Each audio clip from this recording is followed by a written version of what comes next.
नमस्कार, यो हो TV today network. TV today समाचारमा स्वागत छ। म राजेन्द्र भट्ट। सुरु गरौं अहिलेसम्मका मुख्य समाचारबाट। संसदको हिउँदे अधिवेशन बोलाउन विलम्ब, 3 महिनादेखि महत्वपूर्ण विधेयकहरू अलपत्र, अधिवेशन छिट्टै बोलाउन सत्तारूढ र प्रतिपक्षी दलका नेताको माग। कोरोना भाइरसबाट थप 10 जनाको मृत्यु, 24 घण्टामा 1500 बढी संक्रमित थपिए, एकै दिन 885 जना डिस्चार्ज। सप्तरीको राजविराज नगरपालिकामा ढल निकासको समस्या, सामान्य वर्षमा पनि सडक हिलाम्ने, जनप्रतिनिधिले चासो नदेखाएको भन्दै स्थानीय आक्रोशित। विश्व पर्यटन दिवस विविध कार्यक्रम गरी मनाइयो, मुख्य पर्यटकीय स्थलहरू भने सुनसान, आन्तरिक पर्यटक समेत नपाइने गरेको व्यवसायीहरूको गुनासो। र अजरबैजान र अर्मेनिया बीच तनाव बढ्दो, विवादित भूमिको विषयलाई लिएर दुई देशका सैनिक बीच भिडन्त, युद्ध विराम गर्न रुसको आग्रह। अब समाचार विस्तारमा। नेपालमा कोरोना भाइरसबाट थप 10 जनाको मृत्यु भएको छ। स्वास्थ्य तथा जनसङ्ख्या मन्त्रालयका अनुसार 1 महिला र 9 जना पुरुषको कोरोनाबाट मृत्यु भएको हो। काठमाडौँ उपत्यकामा 1 महिला सहित 5 जनाको मृत्यु भएको स्वास्थ्य तथा जनसङ्ख्या मन्त्रालयले जनाएको छ। आइतबार 1573 जनामा कोरोना संक्रमण पुष्टि भएको छ। 10,123 जनाको पीसीआर परीक्षण भएकोमा 424 महिला र 1049 जना पुरुषमा संक्रमण देखिएको हो। काठमाडौँमा 633 जना, ललितपुरमा 104 जना र भक्तपुरमा 72 जनामा संक्रमण देखिएको छ। यो सँगै नेपालमा कुल संक्रमितको संख्या 73,394 पुगेको छ। आइतबार 885 जना डिस्चार्ज भएसँगै नेपालमा कोरोना मुक्त हुनेको संख्या 53,898 पुगेको स्वास्थ्य तथा जनसङ्ख्या मन्त्रालयले जनाएको छ। संघीय संसदको अधिवेशन अन्त्य भएको 3 महिना पुग्न लाग्दा समेत अर्को अधिवेशन आह्वानको कुनै तयारी गरिएको छैन। कोरोना महामारीका कारण ठप्प रहेका प्राय सबै क्षेत्र चलायमान भइरहेका बेला संसद अधिवेशन आह्वान गर्नको लागि भने कोरोनाको बहाना बनेको छ। एक रिपोर्ट। सरकारको सिफारिसमा राष्ट्रपति विद्यादेवी भण्डारीले गत असार 18 गते एकाएक संसदको बर्खे अधिवेशन अन्त्य गर्नु भएको थियो। बर्खे अधिवेशन अन्त्य गर्न हतार गरेको सरकारले हिउँदे अधिवेशन आह्वान गर्न विलम्ब गरेकोमा प्रतिपक्षी दल नेपाली कांग्रेसले समेत चासो नदिएको भन्दै आलोचना हुन थालेको छ। कांग्रेसका केन्द्रीय सदस्य एवं सांसद डाक्टर नारायण खड्का यस्तो आलोचनाको खण्डन गर्दै प्रतिपक्षीले संसदको अधिवेशन आह्वानका लागि निरन्तर दबाब दिइरहेको बताउनुहुन्छ। प्रधानमन्त्रीजीले अब कानुनी मन्त्रीलाई सल्लाह गरेर अब उहाँले के भन्नु थाहा छैन, तर बाहिर अहिले कुनै खास महत्त्वपूर्ण बिजनेस नभएको हुनाले भनेर पनि कतिपय विधेयकहरू त्यहाँ छलफलमा थिए, कतिपय विधेयकहरू चाहिँ पारित गर्नुपर्ने महत्त्वपूर्ण विधेयकहरू पनि थिए। ती सबै त्यतिकै अब व्यवस्था गरेर अहिले कुनै बिजनेस नभएकोले भनेर उहाँले आफ्नो सुविधाको लागि संसद सहयोग गर्नुभएको थियो। अब अहिले हामीले माग गर्ने हो, अब तर पनि अब संसद खुलाउने भनेको अब प्रधानमन्त्रीले अब सरकारले चाहिँ राष्ट्रपतिलाई सिफारिस गरेर राष्ट्रपति आह्वान गर्ने हो। अब यो सायद अब यो चाडबाड राजनीति भएको हुनाले सायद त्यसपछि उहाँले गर्नुहुन्छ कि हेरौँ। सत्तारूढ दलका प्रमुख नेता एवं सभामुखलाई समेत जानकारी नदिई संसदको बर्खे अधिवेशन अन्त्य गरिँदा संसद सचिवालयमा दर्ता भएका दर्जन बढी प्रस्तावहरू अलपत्र बनेका छन्। बर्खे अधिवेशन अन्त्य गर्दा नागरिकता, अख्तियार र संघीय निजामती सेवा सम्बन्धी गरी 3 विधेयक पास हुने चरणमा थिए। अहिले संसद चालु नभए पनि दुवै सदनका संसदीय समितिहरू भने सक्रिय छन्। सबै मापदण्ड पूरा गरेर संसदको अधिवेशन बोलाउन सिफारिसका लागि सरकारले तयारी गरिरहेको बताउनुहुन्छ सत्तारूढ दल नेपाल कम्युनिस्ट पार्टी नेकपाका केन्द्रीय सदस्य एवं सांसद जीवन राम श्रेष्ठ। अब यो संसदको विषय त सबैको चासोको विषय नै हो, युवाकोमा के चासोको विषय भएन। त्यसैले अब यो एउटा त यो कोभिडको समस्या त छँदैछ, अब पहिला पनि यो कोभिडको कारणले संसद सञ्चालन गर्नमा चाँडै चाहिँ नि यो अधिवेशन अन्त्य गर्नुपर्छ भन्ने सबैको सुझाव पनि थियो। र अहिले अब खोल्ने विषयमा पनि अहिले पनि त्यो समस्या विद्यमान छँदैछ। अब यो सबै कुराहरूलाई विचार गरेर अब बोलाउनु पर्ने आवश्यकता पनि हुन्छ। अब देश कोरोना महामारीको संकटको अवस्थामा रहेका बेला जनताका मुद्दाहरूलाई सम्बोधन गर्न स्वास्थ्य सुरक्षाका सबै मापदण्ड पालना गरी छिट्टै संसदको अधिवेशन चालु गरियोस्। Menuka Basnet, TV today HD, Kathmandu.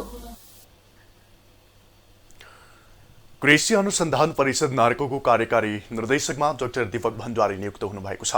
मन्त्री परिषदको आइतबार बसेको आकस्मिक बैठकले भण्डारीलाई नार्कको कार्यकारी निर्देशकमा नियुक्त गर्ने निर्णय गरेको हो। यस्तै बैठकले नेपाल र इजरायल बीच कृषि प्रविधि हस्तान्तरण सम्बन्धी सम्झौता गर्न इजरायलका लागि नेपाली राजदूत डाक्टर रञ्जन साक्यलाई स्वीकृति दिएको छ। प्रधानमन्त्री केपी शर्मा ओलीले मन्त्री हेरफेरको तयारी स्वरूप मन्त्री परिषदको आकस्मिक बैठक बोलाएको चर्चा चले पनि यसबारे छलफल नभएको एक मन्त्रीले बताएका छन्। मन्त्री परिषद बैठकअघि सत्तारूढ दलका अध्यक्षद्वय केपी शर्मा ओली र पुष्पकमल दाहाल प्रचण्डबीच भेटवार्ता भएको थियो।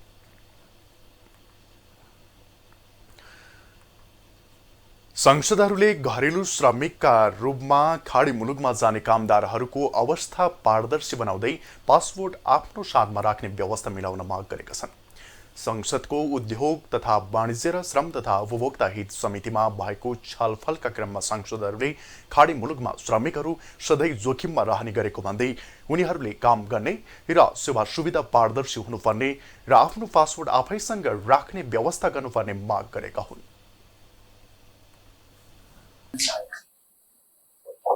उसको फर्किने चाहिँ उसको श्रम सम्झौता अनुरूप भएको त्यो शर्तहरू सम्बन्धी त्यसलाई पालना गर्दै आफ्नो देशमा फर्किन्छु भन्ने चाहिँ बाह्र व्यवहार भन्ने पाउनु। उसको घरासी के होला, बिहालाई होला, मृत्युकरण होला, पारिवारिक टेन्सन होला, सहज रूपमा यो समस्या पऱ्यो भन्दा चाहिँ श्रम सम्झौता के विषय हुन्छ। जिल्ला हाम्रो राजदूतावासको के अरे जनशक्ति बढाउने कुरा पनि कहिले न कहिले सबै गराउनुपर्छ।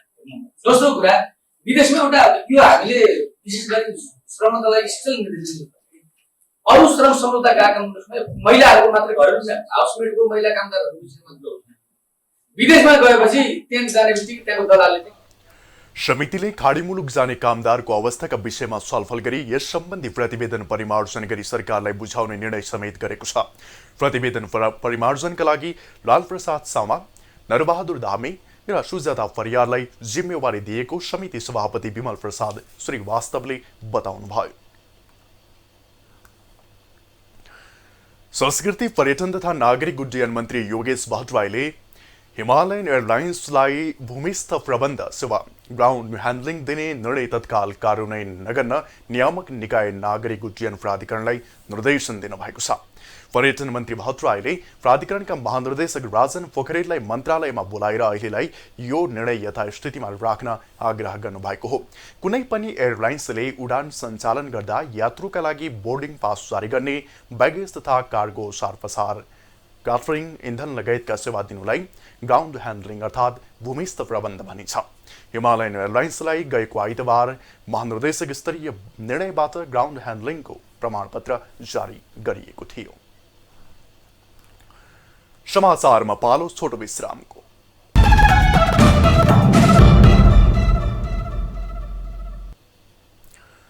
अब बाँकी समाचार। मुलुकमै पहिलो पटक टाउन प्लानिङ गरी बसाइएको सप्तरीको राजविराज नगरपालिकाको बस्तीमा व्यवस्थित ढल विकास नहुँदा सामान्य वर्षमै पनि मुख्य सडक हिलाममै बन्ने गरेका छन्। जनतालाई सुविधा दिने बाचा गरेर स्थानीय सरकारको बागडोर सम्हालेका जनप्रतिनिधिले समयमै ध्यान दिन नसक्दा सडकहरू जलमग्न हुने गरेका हुन्। एक रिपोर्ट। देशकै पहिलो टाउन प्लानिङ गरी बसाइएको सप्तरीको राजविराज नगरपालिकामा व्यवस्थित रूपमा ढल निकास गर्न नसक्दा सामान्य वर्षमै मुख्य सडकहरूमा पानी जम्न थालेको छ। यति मात्र होइन, नगरमा हरेक 3 प्लटपछि सडक, अड्डा, कचहरी र आवास लाइनको छुट्टा छुट्टै सेक्टर रहे पनि संरक्षण गर्न जनप्रतिनिधिहरूले ध्यान नपुर्याएको भन्दै स्थानीयवासी आक्रोशित भएका छन्। जुन एरियामा पनि जाँदाखेरि तपाईँको अब 2 फिट 3 फिट जति पानी छ, त्यसले गर्दा समस्या त छ नि। त्यस्तै गरी तपाईँको दैनिक रूपमा जो जीवनयापन गर्ने हुन्छ, काम गरेर खाने, त्यसले पनि समस्या छ। र अर्को कुरो, काम गर्न जाने ठाउँमा पनि पुग्न अलिक समस्या छ। पानीले पुरै खाटमा पुग्नु भएछ, कोठाभरि पानी डालको कारणले। हाम्रो जनप्रतिनिधिहरूले पहिले भन्नुभएको थियो कि हामी जबसम्म हाम्रो कार्यकाल हुन्छ तबसम्म हामी नाला निर्माण सबै सकाउँछौँ भनेर। अब उहाँहरूको एउटा मात्र आयो कि कोरोना आएर हामी गर्न सकेनौँ। त्यही पनि उनीहरूले चाह्यो भने सक्नुहुन्थ्यो, टाइममा चाह्यो भने, तर टाइममा नगरेर अब कोरोनाको एउटा त्यो बाहनाले अब आफ्नो त्यो चाहिँ गरिराख्नु भएको छ। निर्वाचनको बेला सुन्दर समृद्ध सहरको सपना देखाएर भोट लिने गरेकाले सहर झनै पछाडि पर्दै गएपछि आफूहरू ठगिएको सर्वसाधारणको गुनासो छ। नगरपालिकाका मेयर शम्भु प्रसाद यादवले भने नगरको डिपिआर सहित विभिन्न योजना बनाएर अगाडि बढिरहेको बताउनुभयो। निकासको लागि हाम्रो 3वटा भलभाइ खोला छ राजविराज नगरपालिकाभित्र पानी बग्ने। त्यसको लागि हामीहरू डिपिआर गरेर सबै थोक प्रोपोजल बनाएर त्यो विभागमा दिएको थियो। मुख्य सडकमै पानी जम्ने समस्या समाधानका लागि तयारी थालिएको तथा सुन्दर, स्वच्छ र सफा नगर बनाउन योजनाका साथ अघि बढेको मेयरको दाबी छ। 2016 सालमा बस्ती बसाइएको नगरपालिकामा हाल 16वटा वडा रहेका छन् भने 67,262 जनसङ्ख्या रहेको छ। सप्तरीबाट सौरभ यादवको रिपोर्ट। संस्कृति, पर्यटन तथा नागरिक उड्डयन मन्त्री योगेश भट्टराईले पर्यटनको क्षेत्रबाट अर्थतन्त्रलाई उठान गर्न सकिने बताउनु भएको छ। 41औं विश्व पर्यटन दिवसका अवसरमा काठमाडौँको चोभार स्थित मञ्जुश्री पार्कमा गरिएको वृक्षारोपण कार्यक्रममा मन्त्री भट्टराईले आमदानीको स्रोत विकास गर्न उपत्यका वरिपरिका डाँडाहरूलाई घुम्न जाने नजिकको गन्तव्यको रूपमा विकास गर्न सकिने बताउनुभयो। चोभारलाई पनि यसै कार्यक्रमसँग जोडेर विकास गरिने मन्त्री भट्टराईले स्पष्ट पार्नु भएको छ। हाम्रो अर्थतन्त्रलाई लगातार धक्का दिएको छ। उहाँले अबको पर्यटन ग्रामीण पर्यटनमाथि केन्द्रित हुनुपर्ने पनि स्पष्ट पार्नुभयो। विश्व पर्यटन दिवस यस वर्ष दिगो विकासका निम्ति ग्रामीण पर्यटन भन्ने मूल नाराका साथ नेपालमा पनि विभिन्न कार्यक्रम गरी मनाइएको छ। 41औं विश्व पर्यटन दिवस मनाउँदै गर्दा काठमाडौँको मुख्य पर्यटकीय क्षेत्र ठमेल सहित देशका पर्यटकीय स्थलहरू भने सुनसान देखिएका छन्।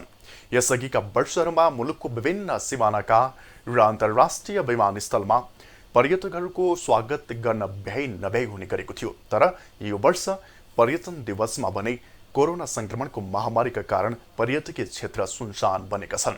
व्यवसायीहरू विदेशी मात्रै नभएर आन्तरिक पर्यटक समेत पाउनै मुस्किल भएको बताउँछन्। पनि पाउन गाह्रो छ। अब अहिले आज म पर्यटन दिवसको दिन के भन्न चाहन्छु भने अब नेपाल पर्यटन बोर्ड, नेपाल ठमेल टुरिज्म परिषद र नेपाल सरकारले चाहिँ अब पर्यटन कसरी भित्र्याउने भन्ने अब यो कोभिडका कारणले पनि विभिन्न सामाजिक दूरीहरूका छन्, हरेक कार्यक्रमहरू ल्याएर अलिकता एउटा सोसियल डिस्टेन्स मिलाएर यो पोहोर पुरा त हामीले त कार्यक्रमहरू पनि गरेका थियौँ। अब आजको दिनमा चाहिँ विशेष गरी आउने गेस्टलाई चाहिँ के अफरहरू पनि दिएर चाहिँ त्यो किसिमको वातावरण हुन्थ्यो। अब कार्यक्रमहरू पनि गरिन्थ्यो। अब अहिले त छैन। अब सबै भल्दै भयो। ठमेल क्षेत्रका व्यापारीहरूको मात्र नभई मुलुकभरकै पर्यटन व्यवसायको पीडा उठ्दैछ। महँगो घर भाडा, ब्याङ्कको ब्याज बढ्दै जाने तर पर्यटनको अवस्था ठप्प हुँदा कतिपय व्यवसाय पलायन हुने अवस्थामै पुगेका छन्। काठमाडौँको गोकर्णेश्वर नगरपालिकाले कोरोना महामारीका कारण बन्द रहेका नगर क्षेत्रका सबै निजी तथा सामुदायिक विद्यालय असोज 16 गतेबाट सञ्चालन गर्न आह्वान गरेको छ। नगरपालिकाले आइतबार सूचना जारी गर्दै स्वास्थ्य मापदण्ड अपनाएर विद्यालय सञ्चालन गर्ने निर्णय गरिएको जानकारी दिएको हो। अभिभावक एवं विद्यालय व्यवस्थापन समितिको छलफलपछि चरणबद्ध तरिकाले समूहमा, सिफ्टमा वा अन्य कुनै वैकल्पिक विधि प्रक्रियाद्वारा भौतिक रूपमै विद्यालयमा प्रत्यक्ष पठन पाठनको आवश्यक व्यवस्था मिलाउने निर्णय भएको नगरपालिकाले जनाएको छ। एकजना सहायकलाई कोरोना संक्रमण पुष्टि भएपछि प्रधान सेनापति पूर्णचन्द्र थापा होम क्वारेन्टिनमा बस्नु भएको छ। उहाँको भान्सामा कार्यरत एकजना सदस्यलाई कोरोना देखिएपछि प्रधान सेनापति थापा आइतबारदेखि होम क्वारेन्टिनमा बस्नु भएको नेपाली सेनाले जनाएको छ। ती सदस्यलाई शनिबार कोरोना संक्रमण पुष्टि भएको थियो। समाचारमा फेरि छोटो विश्राम।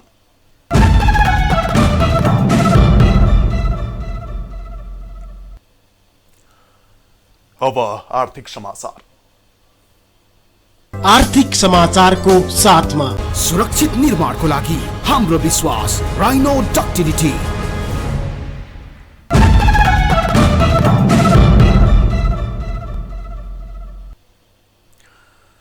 सांसदहरूले वस्तुको प्रत्यक्ष बिक्री सम्बन्धी व्यवसाय गर्ने कम्पनीहरूमाथि निगरानी बढाउन सम्बन्धित निकायलाई निर्देशन दिनुपर्ने बताएका छन्। प्रतिनिधि सभाको उद्योग तथा वाणिज्य र श्रम तथा उपभोक्ता हित समितिको आइतबारको बैठकमा उपस्थित सांसदहरूले वस्तुको प्रत्यक्ष बिक्री सम्बन्धी व्यापार गर्ने कम्पनीहरूमाथि निगरानी बढाउनुपर्ने बताएका हुन्। वस्तुको प्रत्यक्ष बिक्री गर्न इजाजत लिने तर पिरामिड शैलीबाट नेटवर्किङ व्यवसाय गरेको गुनासो आउने गरेकाले त्यस्ता कम्पनीहरूमाथि निगरानी गरी कारबाही गर्ने व्यवस्था मिलाउन सम्बन्धित मन्त्रालय तथा विभागलाई निर्देशन दिनुपर्ने सांसदहरूले बताएका छन्।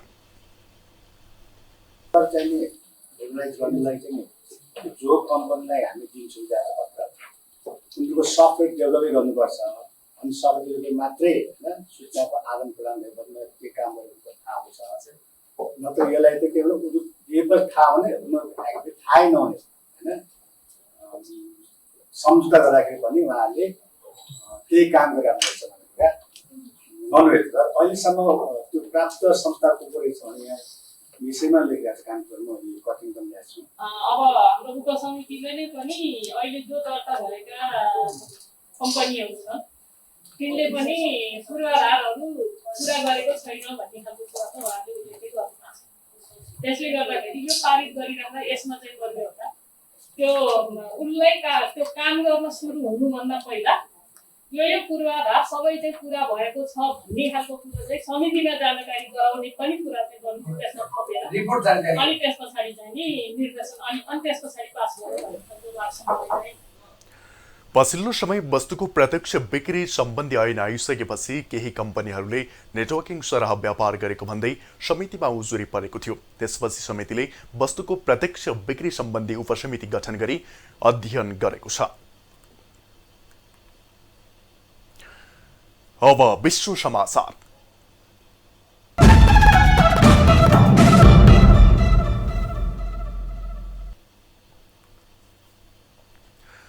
विवादित भूमि नागोर्नो काराबाख क्षेत्रको विषयलाई लिएर अजरबैजान र अर्मेनियाका सैनिकहरूबीच भिडन्त भएको छ। भिडन्तका क्रममा अजरबैजानको एउटा हेलिकप्टर खसालिएको छ। अजरबैजानले हवाई आक्रमणका साथै तोपबाट पनि आक्रमण गरेको अर्मेनियाले बताएको छ। अजरबैजानले भने अर्मेनियाले गरेको आक्रमणको जवाबमा आफूले आक्रमण गरेको बताएको छ। भिडन्तमा सर्वसाधारणको समेत मृत्यु भएको बीबीसीले उल्लेख गरेको छ। कति हाताहाती भयो भन्ने विषयमा भने अझै केही खुलेको छैन। विवादित भूमिको विषयमा पछिल्लो समय दुई देशबीच तनाव बढेको छ। रुसको विदेश मन्त्रालयले तत्काल युद्ध विराम गर्न दुवै देशलाई आग्रह गरेको छ। अर्मेनियाले त्यस क्षेत्रमा पूर्ण सैन्य परिचालन गर्ने घोषणा गरेको छ।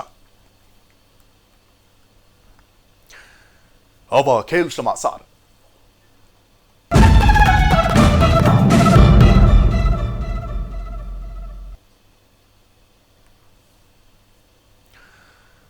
प्राय सबै क्षेत्र चलायमान हुन थालेसँगै खेलाडीहरूले पनि अभ्यासलाई निरन्तरता दिन थालेका छन्। ब्याडमिन्टनका खेलाडीहरूले आइतबारबाट त्रिपुरेश्वर स्थित राखेको कबड हलमा अभ्यास सुरु गरेका हुन्। लामो समयसम्म अभ्यास नहुँदा अस्तव्यस्त बनेको कबड हलको सरसफाइपछि खेलाडीहरूले अभ्यास सुरु गरेका हुन्। 2 घण्टा लामो सरसफाइपछि कोरियन प्रशिक्षक चोइ सिउन कुकले पहिलो दिन कोर्टमा खेलाडीहरूलाई सामान्य अभ्यास गराउनुभयो। प्रशिक्षणको पहिलो दिन 10 जना खेलाडी उपस्थित भएका थिए। समाचार सकियो। समाचारबाट बिदा लिनु पूर्व मुख्य समाचार फेरि एकपटक। संसदको हिउँदे अधिवेशन बोलाउन विलम्ब। 3 महिनादेखि महत्वपूर्ण विधेयकहरू अलपत्र। अधिवेशन छिट्टै बोलाउन सत्तारूढ र प्रतिपक्षी दलका नेताको माग। कोरोना भाइरसबाट थप 10 जनाको मृत्यु। 24 घण्टामा 1500 बढी संक्रमित थपिए, एकै दिन 885 जना डिस्चार्ज। सप्तरीको राजविराज नगरपालिकामा ढल निकासको समस्या। सामान्य वर्षमा पनि सडक हिलाम्न जनप्रतिनिधिले चासो नदिएको भन्दै स्थानीय आक्रोशित।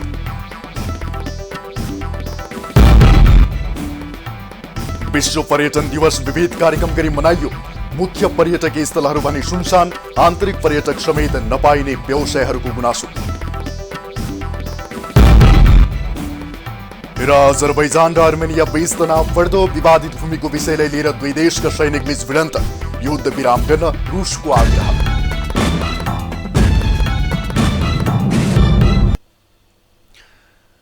हामीलाई TV today Nepal apps download गरी विश्वभर प्रत्यक्ष हेर्न सक्नुहुनेछ।